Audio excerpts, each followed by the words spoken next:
বনি ইসরাইলীদের কাছে একটা সিন্দুক ছিল, যে সিন্দুকের ভিতরে কিছু বরকতি জিনিস মূসা আলাইহিস সালাম, হারুন আলাইহিস সালাম এবং তাদের পরিবারের কিছু সামগ্রী বরকতান এই সিন্দুকের মধ্যে ছিল।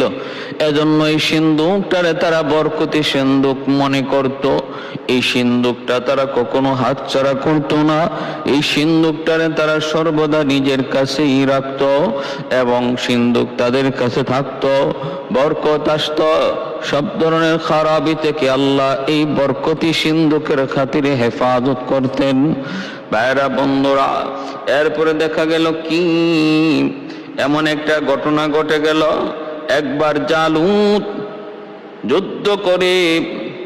যুদ্ধ করে বনি ইসরাইলীদেরকে পরাজিত করে এবং তাদের ওই সিন্দুকটাকে ছিনায় নিয়ে যায়। এটা তালুতের আগে। ভাইয়েরা বন্ধুরা, তখনও তালুতের হাতে ক্ষমতা আসে নাই। জালুত প্রভাব খাটা শক্তি খাটাইয়া বনি ইসরাইলীদেরকে পরাজিত করলো। ওই বরকতি সিন্দুকটা সে নিয়ে গেল। বনি ইসরাইলের মানুষগুলা হতাশ হয়ে পড়ল, আমাদের বরকতি সিন্দুকটা জালুত নিয়ে গেছে, আমাদের যে কোনো মূল্যে এই সিন্দুক ফিরে আনতে হবে, কারণ এর ভিতরে আল্লাহর পক্ষ থেকে অনেকগুলি বরকতি জিনিস রয়েছে। সিন্দুকের কারণে আমরা আল্লাহর পক্ষ থেকে অনেক বরকত প্রাপ্ত। মুসিবত আযাব থেকে আল্লাহ আমাদেরকে রেহাই দেয়। না, সিন্দুকটা যে কোনো মূল্যে জালুতের কাছ থেকে আনতে হবে। এই চিন্তা, এই ফিকিরে তারা একত্রিত হলো, যুদ্ধ করার জন্য, জিহাদ করার জন্য প্রস্তুতি নিল। সেই প্রস্তুতির ভিতরে একজন পুরা নৌজওয়ান, তখন হযরত দাউদ পয়গম্বর, আল্লাহর পয়গম্বর দাউদ আলাইহিস সালাম তখন একজন পুরনো নৌজওয়ান। তিনি ওই বাহিনীতে যোগ দিলেন, সাধারণ সৈন্যের ভিতরে তিনি যোগ দিলেন। প্রস্তুতি চলল। এইদিকে এই সিন্দুক তারা নেওয়ার পর ওই জালুত সম্প্রদায়, আমালিকা সম্প্রদায়ের ভিতরে সিন্দুকের কারণে বরকত তো নাই, বরং সিন্দুক নেওয়ার কারণে তাদের উপরে আযাব আর গজব। একের পর এক বিপদ। সিন্দুক যেখানেই রাখে সেখানেই মহামারী দেখা দেয়। যেই এলাকায় সিন্দুকটা রাখে সেই এলাকাতেই মহামারী দেখা দেয়। এইভাবে শহরকে শহর, 5টা শহর ধ্বংস হয়ে যাচ্ছে। তারা বুঝতে পারলো মূল হলো এই সিন্দুক। এই সিন্দুক যেখানে নেওয়া হবে, যেই শহরেই রাখা হবে, ওই শহরটা ধ্বংস হয়ে যাবে। অতএব না, এই সিন্দুক আর আমাদের মাঝে রাখা যায় না। সিন্দুক যেখান থেকে আনছো ওদেরকে বুঝায় দাও। গরুর গাড়ির ভিতরে ওই সিন্দুকটারে বসাইয়া বনি ইসরাইল আবার তারা ফেরত পাঠায় দিল।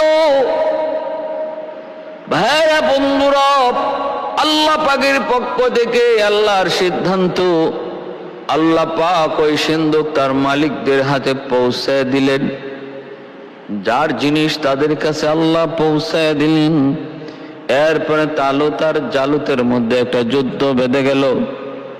তালুত সম্প্রদায়ের সেনাপতি হলো, সাধারণ সৈন্য নিযুক্ত নিয়োগ দেওয়া হলো।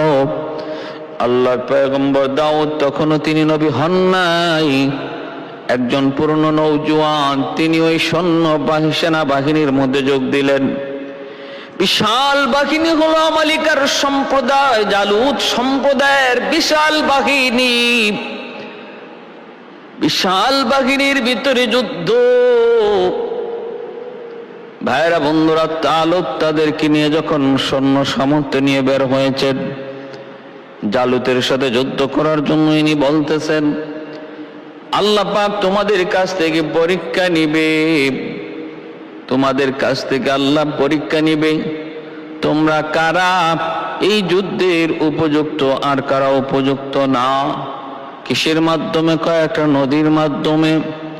ওই নদীর পানি পান করা, যারা পানি পান করবে না তৃষ্ণার্ত হওয়ার পরেও প্রচন্ড তৃষ্ণা থাকবে, মন চাইবে খুব পেট ভরে পানি খাই, এরপরও যারা পানি পান করবে না, এই এক মুষ্টি আধা মুষ্টি পানি ব্যতীত যারা এতটুকু পানি শুধু পান করবে, বাকি এর বেশি পান করবে না, এরাই শুধু আমার সাথে যুদ্ধে যেতে পারবে। আর যারা পেট ভরে পানি পান করবে, এরা আমার সাথে যুদ্ধে যেতে পারবে না। এটাই আল্লাহর পক্ষ থেকে তোমাদের উপর পরীক্ষা। তালুত তাদেরকে নিয়ে রওনা দিলেন, নদীর কিনারায় গেলেন। প্রচন্ড তৃষ্ণা, উপর থেকে গরম, এক হলো মরুভূমির গরম, আরেক হলো উপরে সূর্যের তাপ। নদীর কিনারায় গেলেন, পানিতে নামলেন।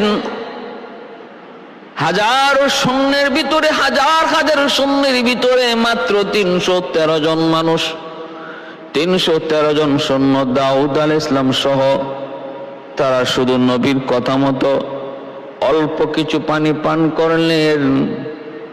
প্রচন্ড তৃষ্ণা থাকা সত্ত্বেও তারা এর বেশি পানি পান করলেন না। জান রক্ষা করার মতো দূর পানি শুধু হাতে নিলেন, আর বাকি হাজারেরও উপরে তারা পানি পাইয়া বেহুশ হইয়া পানি পান করলো। যার ফলে ওরা নদী পার হওয়ার পর অলস হয়ে একদম অচেতন হয়ে পড়ে গেল। আর যুদ্ধে যাওয়ার মতো এদের সাহস থাকলো না, নিষ্ক্রিয় হয়ে গেল। তালুত আলাইহিস সালাম তিনি 313 জন ওই বদরের সংখ্যা পরিমাণ এই সৈন্য, হিম্মতওয়ালা সৈন্যদেরকে নিয়ে জালতের মতো এত বড় শক্তিশালী বাদশার মোকাবেলায় রওনা দিয়ে দিলেন। কারণ ইমানদার মুমিনের ভালো করে ইয়াকিন রয়েছে, মুসলমান শক্তি বলে যুদ্ধ করে না, মুসলমান যুদ্ধ করে আল্লাহর গায়বী সাহায্যে।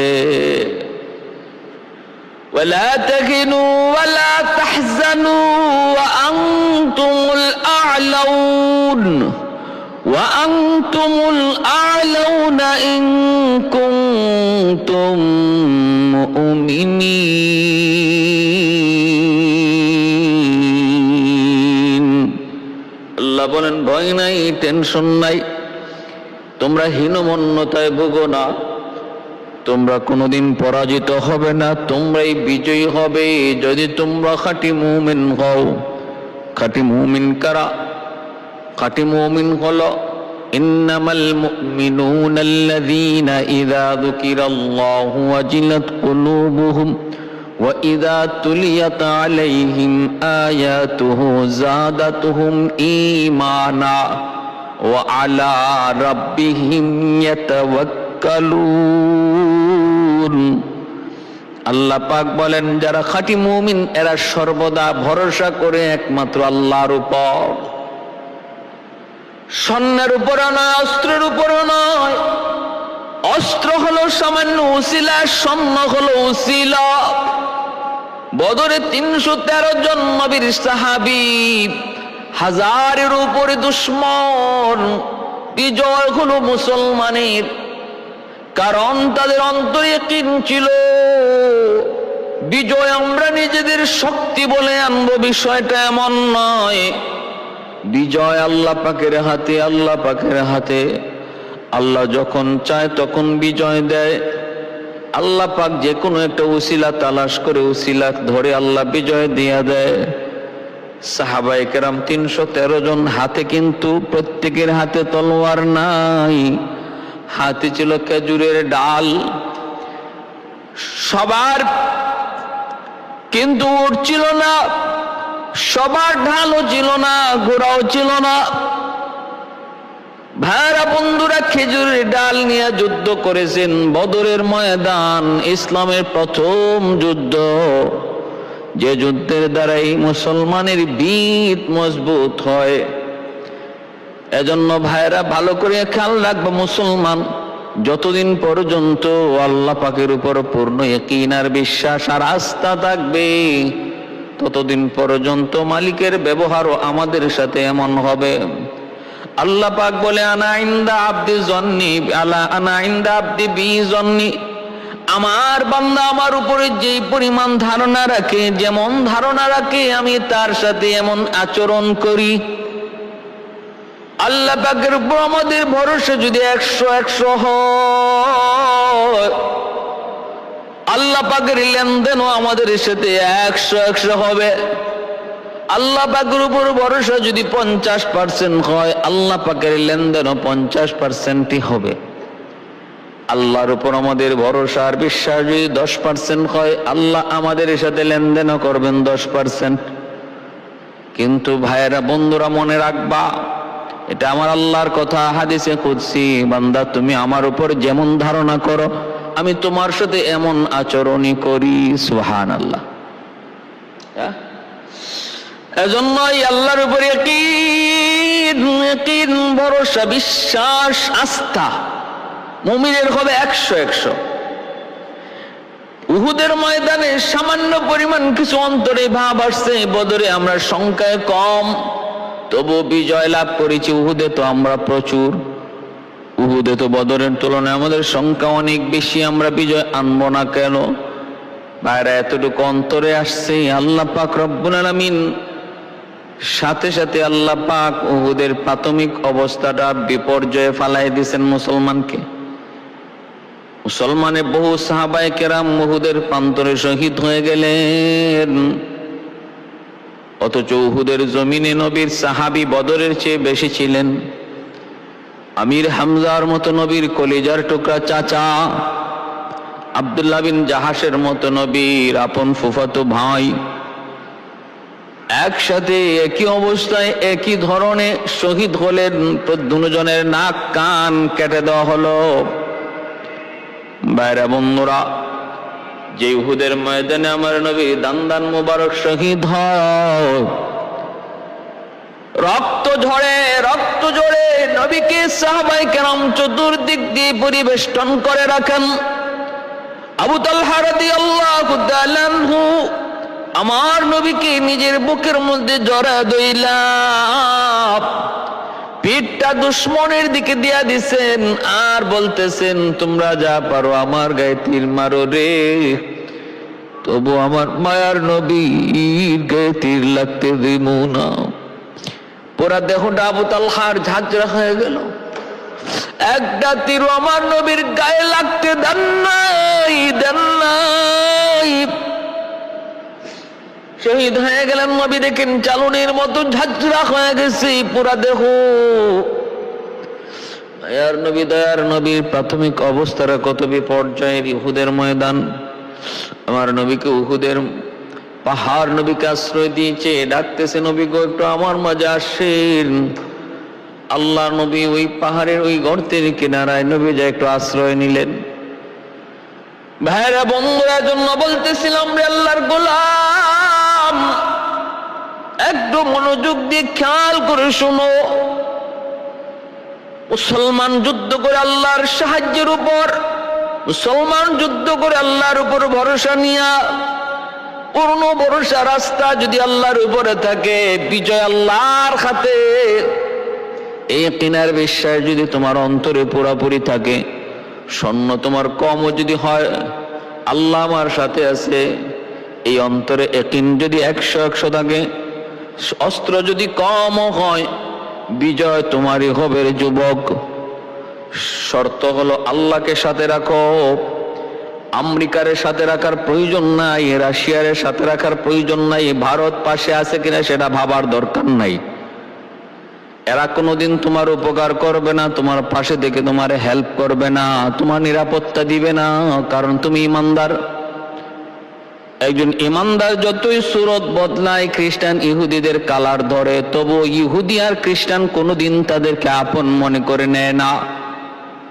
সুরত আর রং যতই ওদের ধরুক, আজকে ফিলিস্তিনের মুসলমানের উপরে নির্যাতন, সুরতের রঙের নমুনায় অনেক পুরুষেরই নমুনা ওদের মতো, কিন্তু আযাব ওদের পক্ষ থেকে যে নির্যাতন তা কিন্তু বন্ধ হয় নাই। কারণ হলো একটাই, আল্লাহ পাক রব্বুল আলামিন বলেন وما نقموا منهم إلا أن يؤمنوا بالله العزيز الحميد الذي له ملك السماوات والأرض والله على كل شيء شهيد.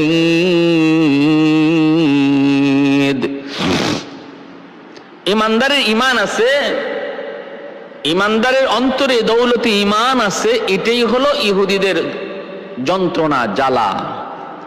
এই ঈমান যতদিন আছে ততদিন কোন দিন আপনি আমি ওদের বন্ধু হতে পারবো না। ভাইরা বন্ধুরা, জন্য বলতেছিলাম,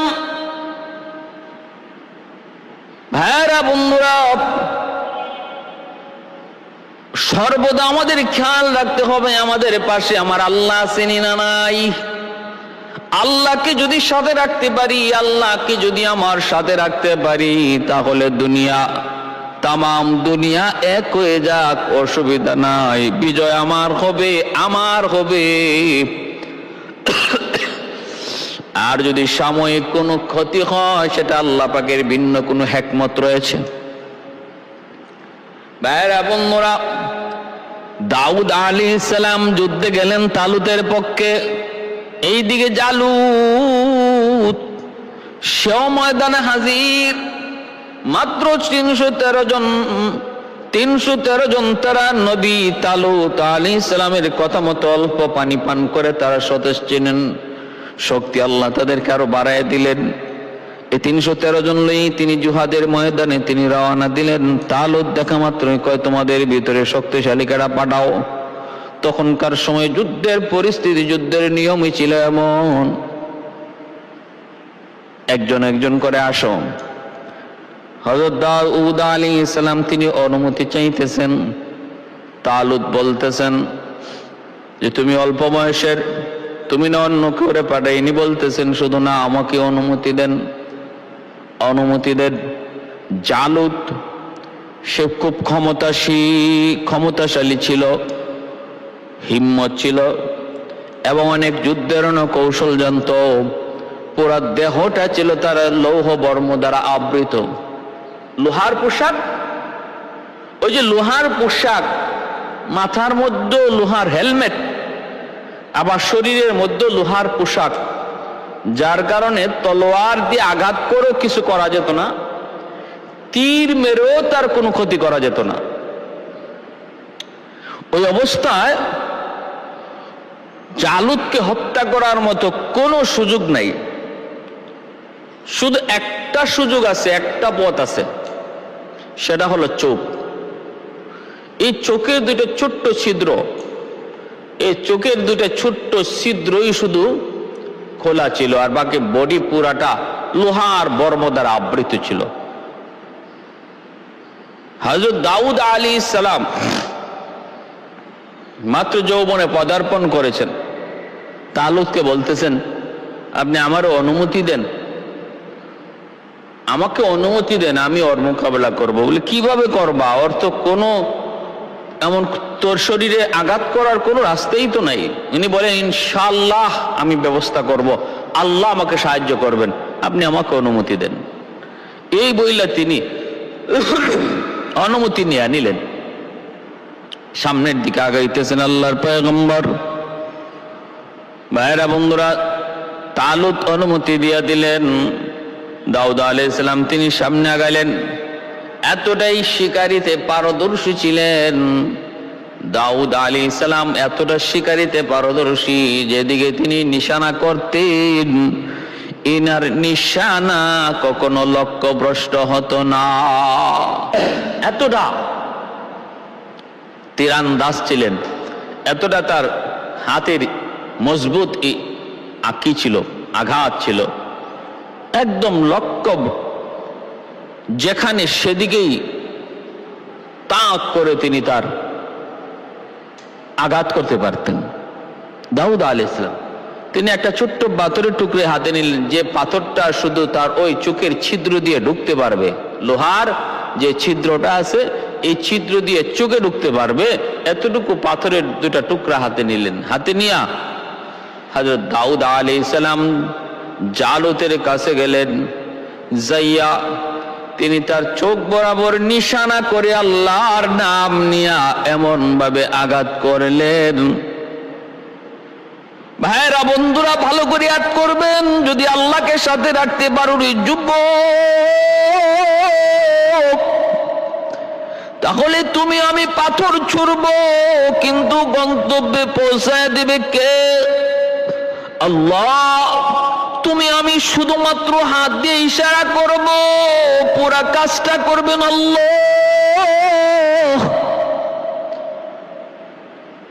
আমার তোমার ইশারা হবে আর কাজ করবেন আল্লাহ। ওয়ামা রামাইতা ইয রামাইতা ওয়ালাকিন্নাল্লাহ রামা। আল্লাহকে বন্ধু তুমি তো মারো নাই, তুমি যখন মারছিলা তখন আমি মারছি। পাথরের ঢিল তুমি দাও নাই, ঢিল তো দিছি আমি আল্লাহ। এজন্য ভাইরা বন্ধুরা, দাউদ আলাইহিস সালাম যখন ছোট্ট পাথরের ঢিল মারলেন, এই ঢিলটার লক্ষ্যে পৌঁছায়া দিলেন আমার আল্লাহ। ওই ছিদ্র দিয়া পাথরটা ঢুকলো, চোখ দিয়া পাথরটা ভিতরে ঢুইকা মগজ বের করে নিয়ে আসলো। ছিদ্র দিয়া ঢুইকা চোখ ভেদ কইরা মগজ লইয়া পিছনে বের হয়ে গেল। এই শক্তিটা কার? একমাত্র আল্লাহর। ওয়াল্লাহু আলা কুল্লি শাইইন কাদির।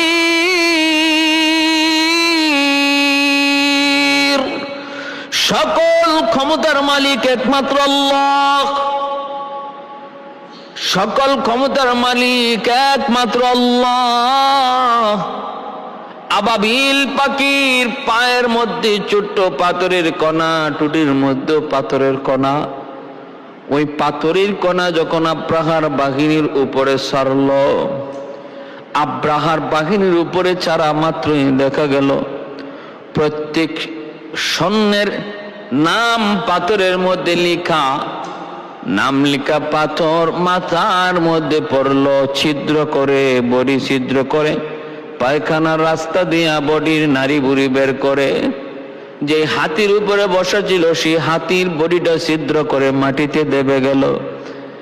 একটা পাখির টুটের মধ্যে রাখা পাথরের কণায় যদি এমন শক্তি আল্লাহ পাক দিতে পারে, দাউদ আলাইহিস সালামের হাতের ইশারায় যেই পাথরের টুকরাটা ঢিল মারলেন, ওই পাথরের টুকরায় কেমন শক্তি আল্লাহ পাক দিয়েছিলেন। ছিদ্র দিয়ে ঢুকলো, চোখ ভেদ করে মাথার মগজ লইয়া পিছন দিকে বের হয়ে গেল।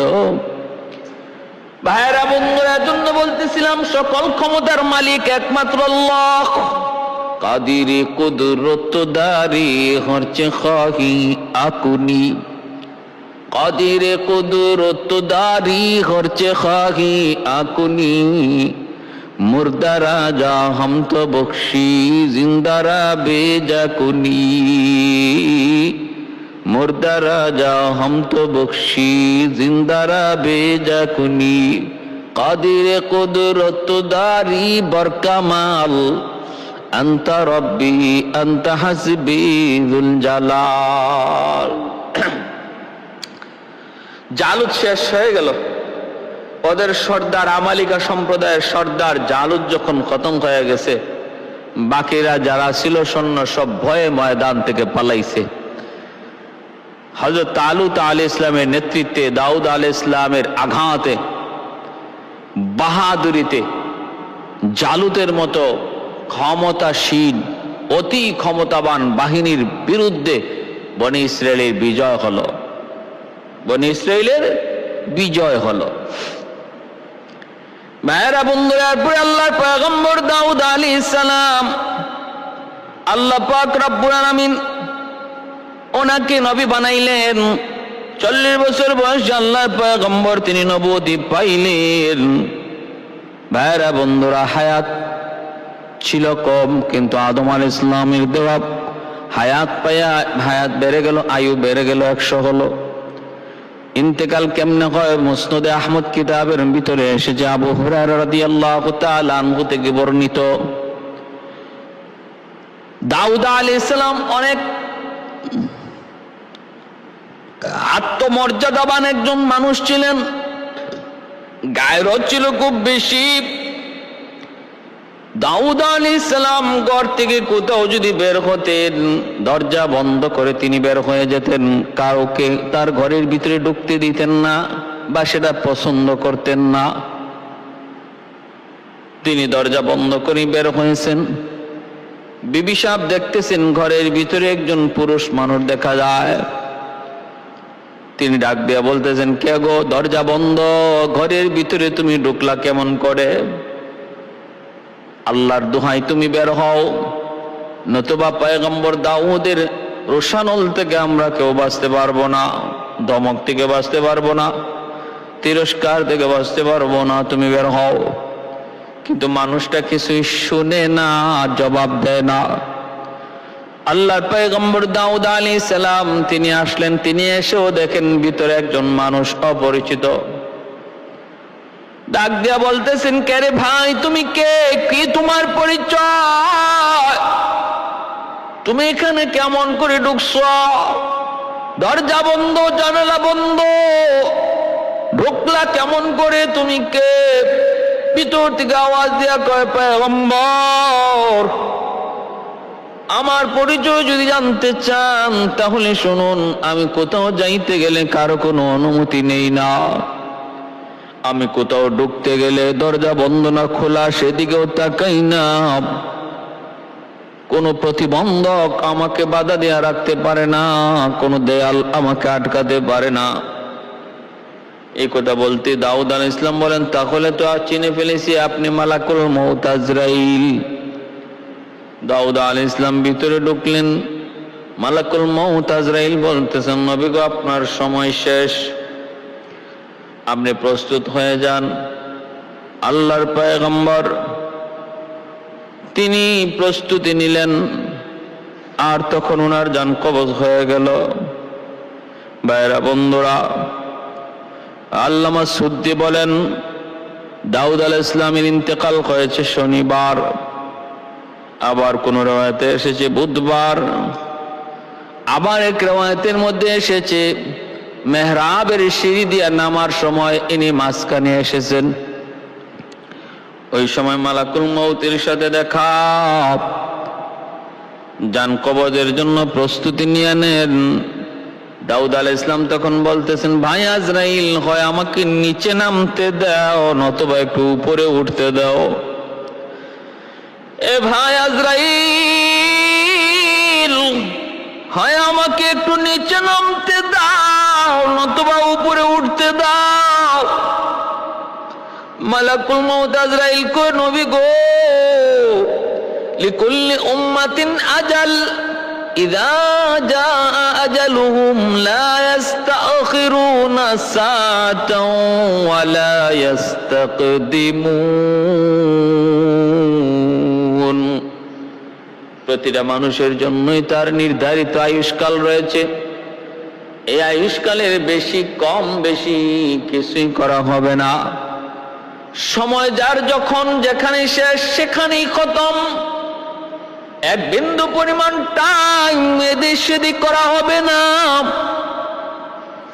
অতএব আপনি প্রস্তুতি নেন, আপনি প্রস্তুতি নেন। দাউদ আলাইহিস সালাম বুঝে গেলেন। মালাকুল মউত আজরাইল বলেন, আসমান থেকে আপনার জন্য যত যা কিছু ছিল সব কিছুর আইটেম ফুরিয়ে গেছে। জমিনে আপনার রিজিক যা ছিল শেষ হয়ে গেছে। এই জমিনে আপনার অক্সিজেন নেওয়ার যে পরিমাণ ছিল সে অক্সিজেন ফুরিয়ে গেছে। ওগো নবী, একটা কদম উপরে অথবা নিচে দেওয়ার মতো সময়, এইটুকু বাতাস আপনার জীবনে যা ছিল তা ফুরিয়ে গেছে। আপনার রিজিক যা ছিল তা ফুরিয়ে গেছে। অতএব আর সুযোগ নাই। তিনি ওই সিঁড়ির মধ্যেই সেজদায় লুটায় পড়লেন। সেজদায় লুটায় পড়লেন না, আর মালিকের কদমে সেজদায় পড়ে বলতেছেন, মালিক, আমি তো যাইতে প্রস্তুত, তোমার সাথে দেখা করতে আমি পাগল, কারণ তুমি মাশউক আর আমি আশিক। আল্লাহ, তুমি আমার মাহবুব, আমি তোমার হাবিব। আল্লাহ পাক রব্বুল আলামিনের এশক ও ভালোবাসা নবী পয়গম্বরগণের অন্তরে কি পরিমাণ ছিল। সিঁড়ির মধ্যে সেজদারত অবস্থায় দাউদ আলাইহিস সালামের জান কবজ হয়ে গেল। এর আল্লাহর গোলাম, একটু চিন্তা করে দেখো না, মৌতের সময় হয়ে গেছে বিদায় আল্লাহ তার একজন পয়গম্বরকে সিঁড়ি দিয়ে নামার সুযোগ দেয় নাই, সিঁড়ি দিয়ে উপরে ওঠার সুযোগও দেয় নাই। আমার তোমার যখন যেখানে মৃত্যুর টাইম হয়ে যাবে আল্লাহর গোলাম, গাড়িতে হলে গাড়িতে, বাড়িতে আসার সুযোগ নাই, অফিসে হলো অফিসে, সন্তানের কাছে ফেরার সুযোগ নাই, বিদেশ বাড়িতে হলে হবে সেখানে, দেশে আসার সুযোগ নাই। যার যেখানে যেই হালতে মরণ আল্লাহ লিখে রাখছেন, হাদিস শরীফে আল্লাহর নবী বলেন ওই জায়গা মরতে পৌঁছাইতে আল্লাহ তার একটা হাজত সৃষ্টি করে দেন।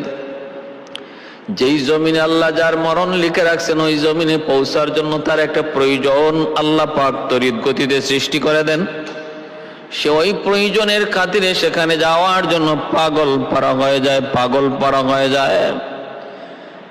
ভাইরা বন্ধুরা, জন্য বলতেছিলাম এখানেই উনার ইন্তেকাল হয়ে গেল। সুলাইমান আলাইহিস সালাম উনার সন্তান সুলাইমান আলাইহিস সালাম বাবার লাশটা নিচে নামাইলেন। ভাইরা বন্ধুরা, এরপরে দেখা গেল আল্লাহর পয়গম্বরকে গোসল করানো হলো, কাফন পরানো হলো, জানাজা দেওয়ার জন্য ময়দানে হাজির করা হলো।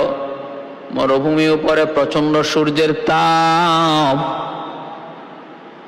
ওনার জানাজা এক ঐতিহাসিক জানাজা হয়েছিল বনি ইসরাইলে। এত বড় জানাজা আর আগে পরে হয় নাই, মুসা আলাইহিস সালাম ব্যতীত।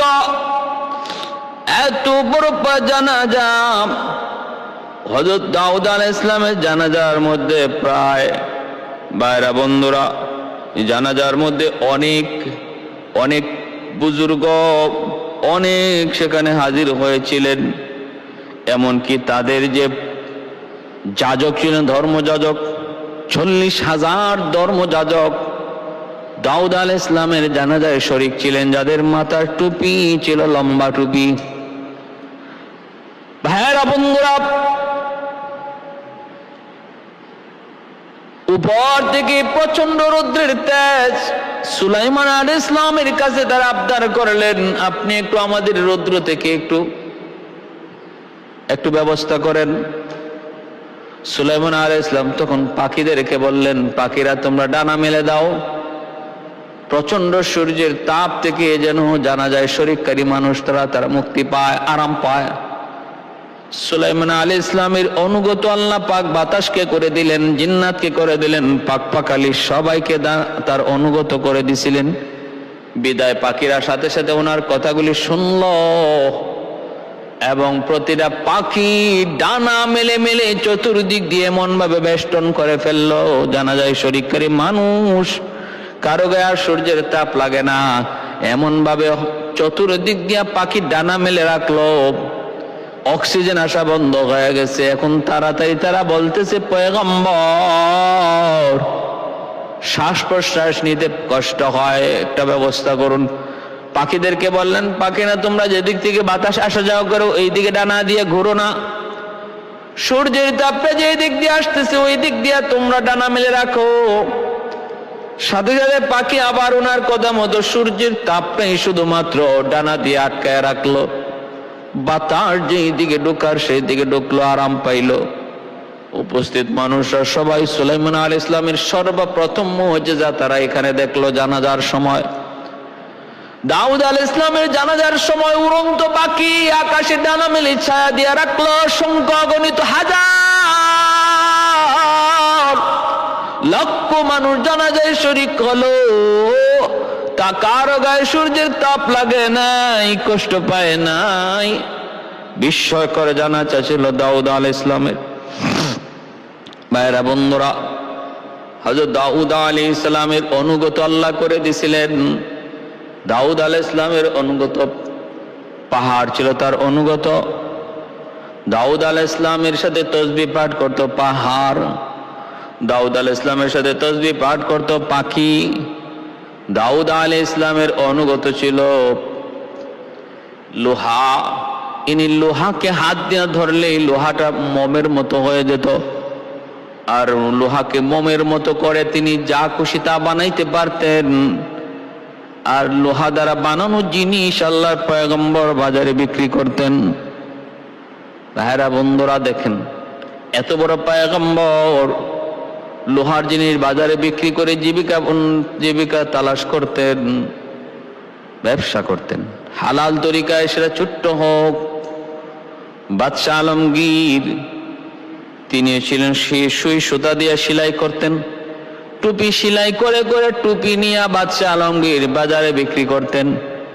বাইতুল মাল থেকে টাকা নিতেন না। দাউদ আলাইহিস সালাম তিনিও বাইতুল মাল থেকে কোনো টাকা নিতেন না, সরকারি রাজস্ব কোষ থেকে টাকা নিতেন না, বেতন নিতেন না।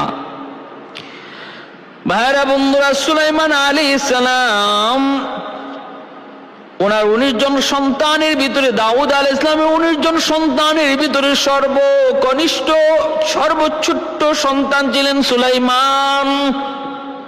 সুলাইমান আলাইহিস সালাম ছিলেন ওনার সবচেয়ে ছোট্ট সন্তান, কিন্তু জ্ঞানী গুণে আল্লাহ পাক সবার চেয়ে বড় বানায় দিছিলেন সুলাইমান আলাইহিস সালামকে, জ্ঞানী গুণে বড়। একটা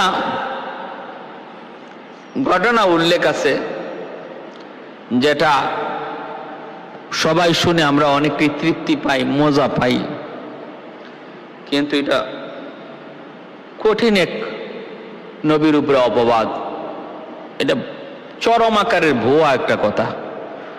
সেটা হলো দাউদ আলাইহিস সালাম ওনার নাকি 99 জন স্ত্রী ছিল।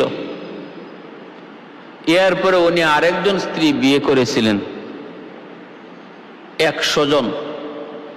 এই সর্বশেষ যে স্ত্রী, তার গর্ভে সুলাইমান আলাইহিস সালাম। ওই স্ত্রী কে ছিল?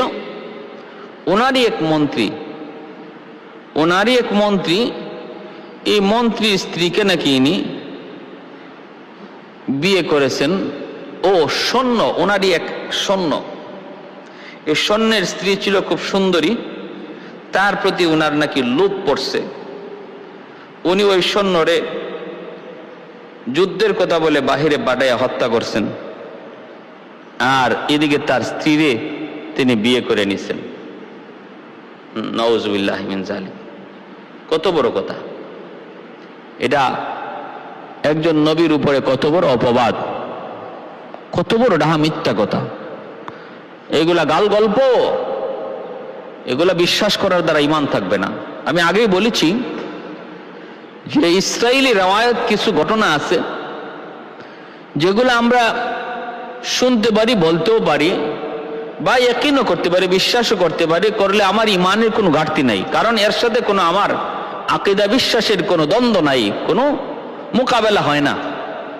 কিন্তু ইসরাইলি রওয়ায়াতের এমন কোন ঘটনা, যে ঘটনা শোনার দ্বারা, ইয়াকিন করার দ্বারা, বিশ্বাস করার দ্বারা যদি আমার কোরআন হাদিসের আকীদার সাথে কোনো দ্বন্দ্ব লেগে যায়, মোকাবেলা হয়ে যায়, তখন ইসরাইলি রওয়ায়াতকে আমরা বর্জন করব, সম্পূর্ণ ভুয়া বলবো। নবীরা নিষ্পাপ, মাসুম, তাদের দ্বারা এমন অন্যায় হতেই পারে না, অসম্ভব। এবং কি এটার এইভাবে আরো সাজাইছে যে দাউদ আলাইহিস সালাম তিনি একবার ঘরের মধ্যে তিনি দরজা বন্ধ করে ইবাদতে মগ্ন, ওই অবস্থায় 2 জন মানুষ ঘরের ভিতরে ঢুকিয়া বিচার প্রার্থী হয়েছে। আল্লাহর পয়গম্বর বলতেছেন, তোমরা কেমনে ঢুকলা, কিভাবে ঢুকলা, কি আসে বিষয়, কেন এই টাইমে কেন? বলে ঢুকছে, আমাদের একটা বিচার করা লাগবে। বলে তো বিচারের টাইম কি এখন, বা এটা কি বিচার কর? বলে হ্যাঁ, এখনই করতে হবে, আমাদের বিচারটা খুব জরুরি। বলেন। বলে কি আছে বিচার? কি বিচার? বলে বিচার হলো আমার 99টা, আমার ভাইয়ের 99টা ছাগল, ভেড়া, আর আমার মাত্র একটা ভেড়া। সে 99টা ভেড়া থাকার পরেও সে আমারই একটা নেওয়ার জন্য পাগল, আমার একটা নেওয়ার জন্য খুব জুলুম করে, অত্যাচার করে। এটা কি তার জন্য ঠিক না বেঠিক? দাউদ আলাইহিস সালাম তখন বুঝতে পারছেন নিজের ভুলটা। তিনি বলেন, এটা চরম অন্যায়, চরম গর্হিত কাজ, অন্যায় কাজ। তো 99টা ভেড়া তোমার আছে, আরেকজনের আসেই মাত্র একটা, তারটা নেওয়ার জন্য এত পাগল কেন? মিলেটে চরম অন্যায় বলে উনি সেজদায় পড়ে গেছে। বলে আল্লাহ পাক রব্বুল আলামিন বুঝাইছে যে তোমার 99 জন বিবি আছে, আরেকজন বিবি তুমি যে আরেকজনেরটা আনতে চাও, যার আছেই একটা, এটা কি তোমার সাথে তুমি কি জুলুম করো নাই? তুমি কি জালেমের খাতায় পড়ো নাই? সেজদায় পড়ে আল্লাহর কাছে তওবা করলেন, আল্লাহ তারে মাফ করলেন, তিনি বুঝে গেছেন। আমার ভাইয়েরা বন্ধুরা, সম্পূর্ণ ডাহা মিথ্যা কথা, নবীর উপরে একটা অপবাদ। মূলত দাউদ আলাইহিস সালাম একবার বলছিলেন, আল্লাহ আমি আমার মহলে এমন কোনো টাইম যায় না যেই টাইমটাতে তোমার জিকির হয় না। টাইম বান্দা ছিল, সময় বান্দা ছিল, ইনি এতটা থেকে এতটা পর্যন্ত আল্লাহর জিকির করবেন, ওনার সন্তান এতটা থেকে এতটা পর্যন্ত জিকির করবে, ওনার অমুক স্ত্রী এতটা থেকে এতটা পর্যন্ত জিকির করবে। অল টাইম মহল জিকিরে থাকতো, আল্লাহর গুণগান, আল্লাহর তাসবিহ তাহলিলে থাকতো, কোনো সময় গ্যাপ যেত না। আল্লাহ পাক রব্বুল আলামিন ওনার টাইমে, উনি যেই টাইমে ইবাদত করবে, এই টাইমে দুইজন বিচার প্রার্থী পাঠাইয়া দিয়া ওনার জিকির থেকে একটু বিরত করাইয়া দিছেন, বুঝাইছেন তোমার এই জিকির করাটাও এটাও তোমার কোনো ক্রেডিট নয়, বাহাদুরি নয়, আমি আল্লাহ সুযোগ দিতেছি, আমি তোমার এই তৌফিক দিতেছি বিধায় এটা